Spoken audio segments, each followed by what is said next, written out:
안녕하세요. 잘 지내고 계십니까?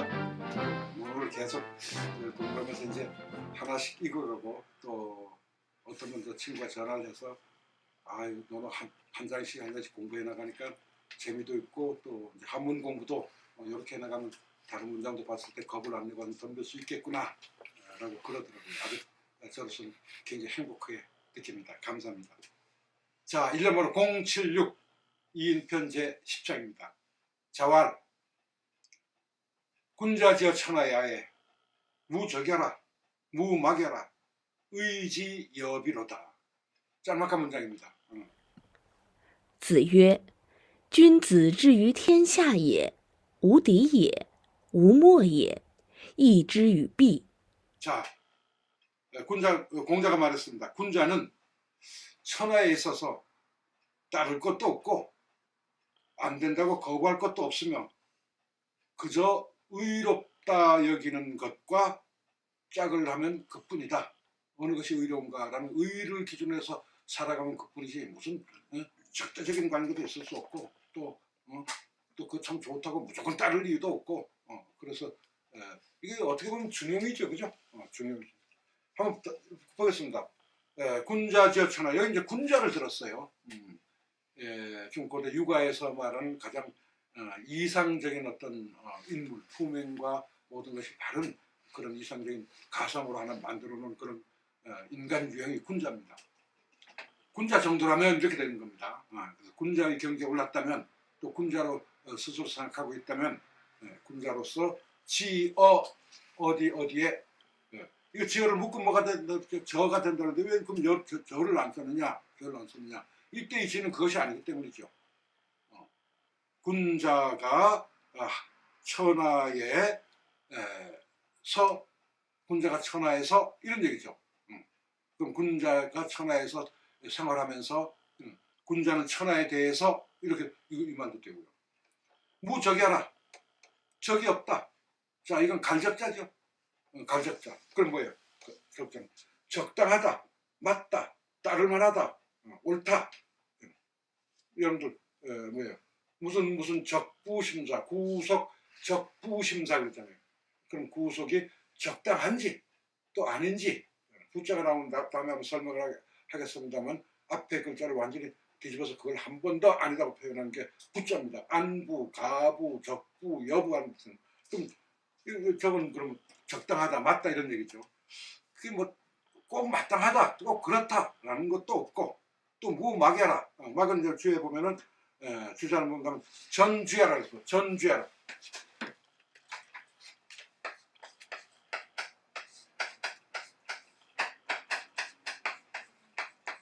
저는 뭐예요? 오로지 전자기요. 전공하다 할 때 전자.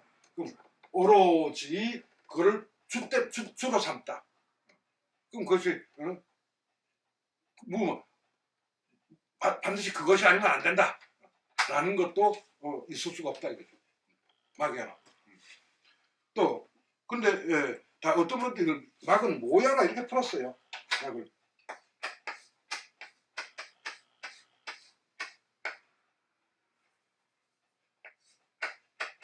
뭐야라. 막이 뭐야라 이렇게 풀었어요. 그럼 사모하다, 부러워하다, 사모하다. 그럴 것도 없다. 그런가 하면 6월은 정현과 6월은 이걸 푸는가 이걸로 풀었어요. 아까 얘기한 대적하다. 이렇게 풀었습니다. 근데 이렇게 되면 대적하다, 맞서다 이런 뜻이 되겠죠. 그죠? 적으로 삼다. 그럼 다시 한번 무적이라 그랬을 때는 대적하여 적으로 삼을 것도 없고 무막여라. 그건 안 된다. 오로지 그것만이다. 라는 것도 없다. 그저 의지여비라. 그를 의롭다고 여겨서 뭐 어떤 그중에 어떤 의는 숨어 있을 거예요. 분명히 무슨 일을 하건 뭐가 있거든.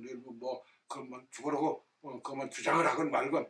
그럼 그 주장하는 사람도 그 나름대로 의의가 있을 테고 또 무슨 대적할 만한 없다는데 나하고 자꾸 맞서려고 하는 사람 그 사람도 그에 맞는 어떤 의의가 있을 거예요. 그 의로서 의가 뭔지를 찾아가지고 함께 비는 이제 저거라 그랬습니다. 비는 종이하라 그래서 종이 따를 정자 그걸 따르면 된다. 그럼 뭐예요?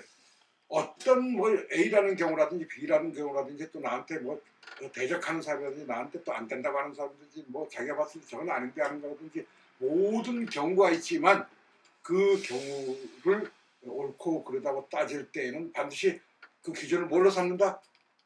의로 삼는다 이런 얘기죠. 그래서 의만 거기에 있다면 그걸 그냥 따르면 되지 뭐 이렇게 얘기를 할 수가 있습니다. 근데 맨 끝에 B자는 B 따른다는 뜻도 있고 또 무슨 뜻 있죠? B자가 비교하다는 뜻도 있고 또 B자는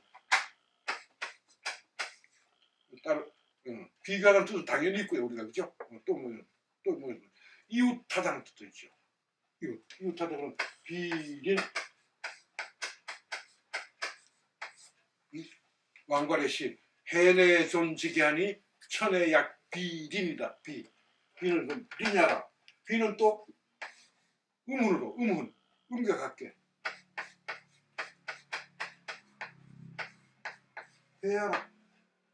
비배 뭐죠? 비배 쌍성처. 여러분들 어떤 경우는 그렇습니다. 이건 F 하는 F로 나고 하는 B로 나는데 B나 P로 나는데 그게 어떻게 쌍성이 됩니까? 이런 질문 한번 하세요. 그럼 여기에는 유명한 이론이 하나 있습니다. 뭔가는 고무 순경음설, 고대는 순경음이 없었다는 설. 전대흥이라는 사람이 아주 남긴 건데 아주 유명한 이론입니다. 그래서 옛날에 중국에 저거 있죠? 신경음 있죠? F 말고 또 뭐 있습니다. V는 있었는데 V는 뭐가 됐어요? W가 됐을 뿐이죠. V가 있었는데 F는 F까지 와서 그쳤고 이 V는 W까지 한 칸 더 갔죠. 무슨 얘기냐? 우리나라 미음으로 발음 나는 것 중에 W로 바뀐 거 있죠. 미음 그대로 나는 것도 있고. 그렇습니까? 있어요 없어요? 있잖아요. 막 이건 뭐 하니까 뭐 미음 남아 있잖아요. 근데 일반 만자 그죠? 늦을 만자 또 그럴 문자 또 물건 할 때 문자 다 어떻게 써요? W로 바뀌었죠? 다 W로 바뀌었잖아요. 이 W로 바뀌기 직전에 요거였습니다. 그럼 미음에서 요거에서 W V로 갔다가 지금 현재 W로 바뀌었습니다. 그래서 미음이 영성모화되었다라기보다 미음이 W 합구음이 되었다라고 해야 맞습니다. 이렇게 원래는 미음이 있다가 없어진 것들 이건 전부가 다 합구음이었습니다. 그래서 합구음의 미음은 100% 지금의 W로 바뀌었다. 근데 고대는 가짜도 없었다. 뭐야? V도 F도 없었다. F도 여러분들 보시면 방은 방 발음 뭐야? 방이에요? 방. 그러면 이 방은 뭐예요? 방이니까 지금도. 방. 그 똑같은 우리말은 방인데 하나는 F로 바뀌고 하나는 W로 바뀌느냐? 이 F로 바뀌는 건 다 합구음이었다. 합구음이라는 뭐 여러분들 보시면 나중에 기회 되면 제가 한번 설명을 드릴게요. 제 설명 들으면 저게 합구음이고 저게 개구음이고 저게 재치음이고 저게 찰구음 금방 알아요. 그 네 가지를 알면 이 음운 변화 환하게 알 수 있고 또 왜 중국 발음 우리 발음은 저런데 왜 중국 발음은 저렇게 변했고 중국 발음은 저런데 왜 우리 발음이 이렇게 된 거 아주 그 자리 일목요연에 바로 일목요연 한눈 감고도 바로 왔을 때 그런 뜻은 아니죠. 일목요연이 작은 고무순경술 고전 순경음이 없었다. 그러므로 쌍성처벌이 된다 이런 얘기예요. 대표적인 게 뭐냐면 뻘뻘 길다 포복 있죠. 포복 하세요? 뭐 군인들 예비군 훈련과 포복 훈련 하잖아요. 그 포복의 옛날 표기를 다 찾아봤더니 각각 달라요. 사계는 포복으로 돼 있고 시계는 포복 우리가 쓴 포복 있죠. 포복으로 돼 있고 그다음에 저거는 다른 데는 뭐 또 어디예요?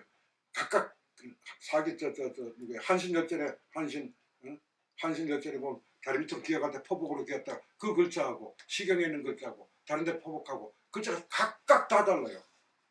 다 다른데 보니까 지금으로 읽어볼까 어떤 것은 둘 다 피읍이고 어떤 것은 F 비읍이고 어떤 것은 또 비읍 F고 각각 다르거든요. 그럼 왜 그때는 그렇게 썼느냐? 그때는 이게 없었기 때문에. 뭐예요? 순경음이 없었기 때문에. 그래서 그렇게 썼다라는 걸 보시면은 음운학에서도 도움이 됩니다. 그래서 비를 배라고 아까 배 돼야 안 돼요? 그렇게 혼을 하면 됩니까 안 됩니까? 비를 배라고 혼을 해놓으니까 뭐가 돼요? 짝이 되죠. 짝이 되죠. 모든 이런 글자를 갖다 바꾸치기 해버리면 해석하면 아주 좋아요. 그럼 비자 대신 해석할 때는 비자 대신 배자로 했어요. 그러면 의지여배라 그러면 의롭 그 중에 무엇이 의로운 것인지를 찾아가지고 그것과 짝을 하고 사면 돼. 그걸 짝이 다른 내 짝이 될 필요가 없어. 이렇게 이해를 하면 되죠. 그래서 언어학이나 문자학이나 이런 것에 대해서 조금 관심을 가지시면은 그 해석을 그렇게 했을 때 선생님 원뜻은 그게 아닌데 왜 그렇게 해석을 하십니까? 라는 데 대해서 이제부터는 불편함도 없고 불만도 없으실 테고 이제 또 자기 자신도 굉장히 또 그렇게 뭐가 얼마든지 할 수 있는 거야 라고 해서 넘어갈 수 있습니다. 자 한번 있죠. 자왈 군자지어 천하에 무적여요 무막여요 의지여비로다. 자 됐습니다. 그럼 이때도 왜 빗자를 썼을까요? 하필이면? 예? 이때 왜 빗자를 썼을까요? 말을 그렇게 한 거죠. 그러니까 결국은 이것도 역시 문자가 없었기 때문에. 아니요 문자가 없다기보다 말을 비라고 발음했을 뿐이죠. 근데 그러면서 이 비자의 뜻은 아까 얘기대로 배의 뜻도 될 수 있고 따르다는 뜻도 있고 옆에 같이 이웃에 있다는 뜻도 될 수 있고 다 될 수 있는 거죠. 공자가 비라고 얘기한 말 자체의 의미를 따라서 해석을 하는 거죠. 그렇죠. 글자가 아니라. 글자가 아니라.